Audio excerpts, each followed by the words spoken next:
The upcoming FX series, Alien Earth, set to premiere in summer 2025, has generated excitement with its recent teaser trailers. The first teaser, part of Disney's Coming in 2025 presentation, offered a glimpse of the series' tone and visuals. It showed Earth's terrain, ominous corridors, soldiers emerging from water, and the series' lead, Sydney Chandler, alongside quick shots of xenomorphs. Accompanying the visuals was a cryptic voiceover hinting at a spaceship bringing monsters to Earth. Now, the second teaser is out. It does not show any humans in the water on Earth or any long shots of trees and meandering rivers, but still offers quite a lot. So, without further delay, let's explore the 9 juicy details from the latest 30-second long Alien Earth teaser. Before we go into our explanation, we have a very small request. If you like our content, please support us by subscribing to our channel. This is a small click for you, but for us, it means a lot. Thank you. Let's begin. Aliens are coming to Earth. The one thing that had always been obvious about the series is that it was gonna be set on Earth. And now, the teaser confirms that aliens are finally coming home. Oh, and it's got this super amazing way to show that. The teaser begins with a long shot of the Earth, as if it had been taken from the moon or a faraway space vessel. Next thing we know, the shape of Earth starts to distort, as if it was a reflection on water. But no, the reflection was on the shiny head of a xenomorph. Needless to say, the xenomorph drone is in close vicinity of the Earth, and the vessel it is present in is about to land or crash land on our blue planet. In fact, there's some more evidence which speaks in the favour. The voiceover in the teaser says that Mother Earth is expecting. Of course, she is expecting the xenomorph, but unlike a mother who expects and anticipates the birth of her child with all the happiness and excitement of the world, the arrival of the xenomorph would not be seen with the same level of glee. The next big reveal that the teaser makes is the timeline of the Alien Earth.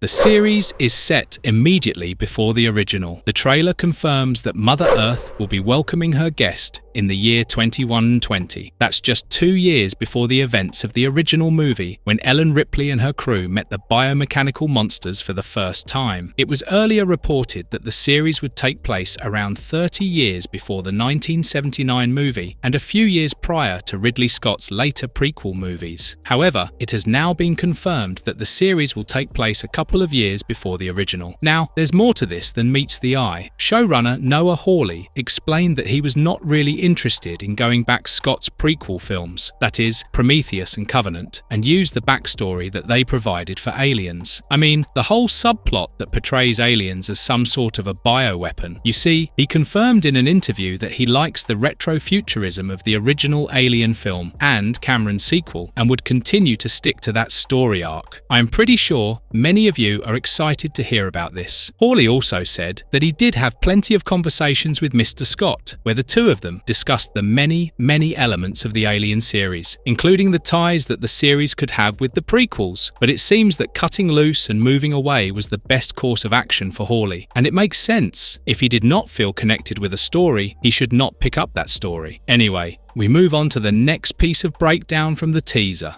Was that a cow? Now, you must note that the teaser was just about 30 seconds long, so it is really, and I mean really difficult to find stuff out because everything is like blink and you miss it. Yet, if you play the whole thing at 1/4 the speed for like 4 or 5 times, you get to learn stuff. That's how I found this one particular shot, which seems like the right side of a cow's head. Now, it could very well be a whole another animal or an alien creature, but I am leaning towards a cow or bull or something bovine because in Alien 3, the same movie where Ripley ends up on a god-forsaken prison planet, there was supposed to be a chestburster that came out of a bull. It's a different thing that in the movie they show that the runner xenomorph was the result of a dog, but in the original script, they wanted to burst the chest of a bull instead of a dog. So I guess Hawley would do what was not done all those years ago, and he would give us a runner alien that comes out of a bovine animal. Maybe the spaceship carrying the alien crash lands somewhere near a farm or something. We'll find out the truth next year.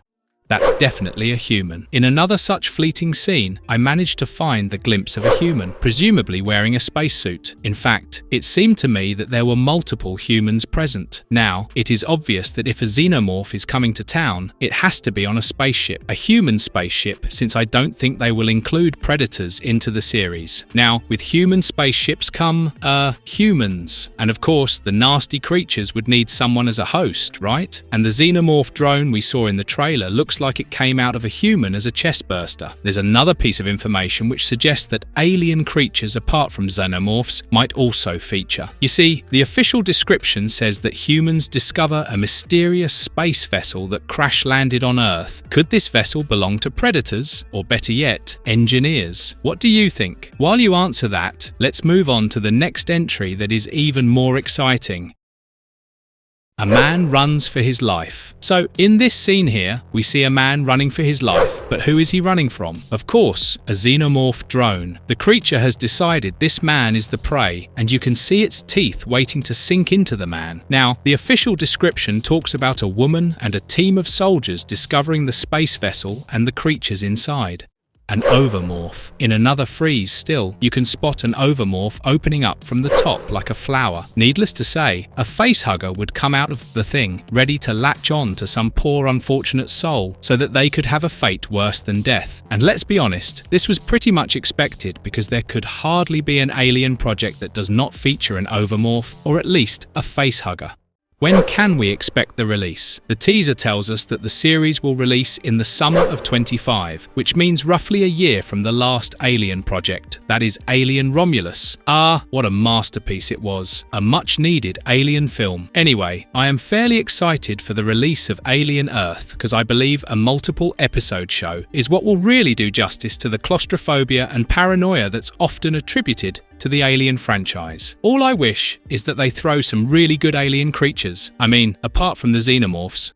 Who's gonna star in the show? Sydney Chandler, daughter of actor Kyle Chandler, stars in an upcoming series. She is known for her roles in Don't Worry Darling and Apple TV Plus's Sugar. Interestingly, Sydney's character, named Wendy, is Wendy, a woman who has the body of an adult and consciousness of a child. The show features a diverse international cast, including Timothy Oliphant from Justified, as well as Alex Lawther, Essie Davis, Samuel Blenkin, Babu Cisse, David Rysdahl, Adrian Edmondson, Adarsh Gaurav, Jonathan Ajayi, Irana James, Lily Newmark, DM Camille, and Mo Bar-El. First announced in 2020, the series is being developed by Hawley. Now, Timothy, who did a hell of a job in Die Hard 4, is a synthetic and serves as a mentor to Wendy. In 2021, he expressed his desire to focus on the theme of inequality, which has been explored in previous films but will be approached differently in this project. Earlier, Alien movies typically featured working-class characters like spaceship crews, soldiers, and prisoners who followed orders from the mysterious Weyland-Yutani Corporation. By setting the story on Earth, Hawley aims to reveal new aspects of the series' dynamics. He intends to show the perspective of those who send the crews into space. Hawley questions what will happen if society fails to address current inequalities. He suggests that without mutual support and fair distribution of wealth, the future could be grim for everyone.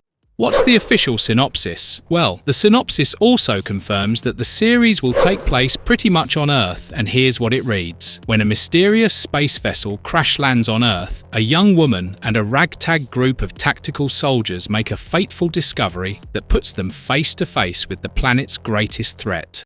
Marvelous verdict. So it's pretty clear that the show will have a lot to offer, especially because it is a show with multiple episodes and a runtime that's 4-5 times that of a movie. The second teaser confirmed the timeline. The story is set in 2120, 2 years before the events of the original Alien film and 19 years after Alien Covenant. This placement suggests the series may bridge the narrative gap left by Covenant, potentially tying in Ridley Scott's prequels. The teaser also sparked speculation information about the series' plot. Brief, distorted images showed alien eggs, a facehugger attack, and a possible new creature with an eye resembling an animal's. Fans theorized this could signal experiments involving animal hosts, possibly bringing back the runner alien from Alien 3. While much remains uncertain, the series promises to expand on the alien mythology, delving into untold chapters of the timeline. With Ridley Scott producing, it could explore the fate of David, the android from Covenant, and his nefarious experiments. The ship referenced in the teaser might even connect to the Covenant's journey. Until 2025, fans can only speculate, but the potential for tying together key threads of the franchise is generating significant anticipation. Additionally, apart from a good star cast, we got Noah Hawley, who has proved his mettle in the past as a director as well as writer. Noah Hawley is best known as the creator and writer of the acclaimed FX series Fargo and Legion. His earlier work includes writing for Bones, The Unusuals, and My Generation. Hawley wrote the screenplay for the film The Alibi and both wrote and directed Lucy in the Sky. Beyond screenwriting, he is a novelist with 6 published books and also a singer. He contributed vocal performances to the soundtracks of Fargo and Legion, singing covers of popular songs produced by composer Jeff Russo. To sum it up, I am expecting good things from it, like I did from Alien Romulus. What about you?